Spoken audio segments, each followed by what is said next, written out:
Jón Sigurðsson og Fjölnismenn þeir fóru á stað svo í frelsismálum okkar yrði brotið blað. Stjórnlagaþingið sem ég stjórnarskrá var stofnað með pompi og prakt, ó já. Þjóðfundarnafnið þingi féll, en þegar sem best sá fundur gekk. Sleit Trampi greifunum með gerræði, en gervallur þjóðfundur hrópaði. Hér mótmælum manni, hér mótmælum manni, við viljum stjórnarskrá, við viljum stjórnarskrá.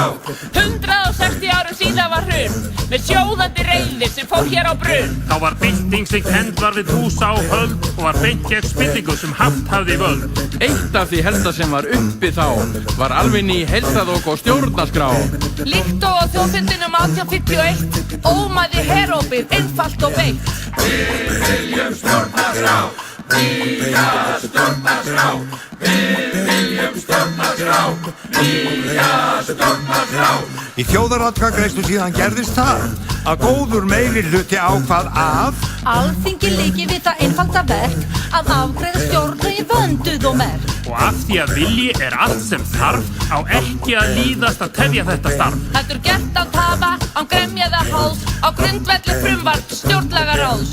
Við viljum stjórnarskrá, nýja stjórnarskrá, við viljum stjórnarskrá, nýja stjórnarskrá. á þjóðfundinum forðum var vilji mjög skýr, sá vilji í frjálshuga þjóðum býr. Í atkvæðum þjóðar í október hér var afgerandi vilji sem hlýta ber. Við spyrjum þjóna almennings, alþingismenn, andi Trampi greifa á sveimi enn. Og þess vegna við berjum aftur hús á hönd til að benda á að þjóðarinnar skulu öll völd. Við viljum stjórnarskrá, nýja stjórnarskrá.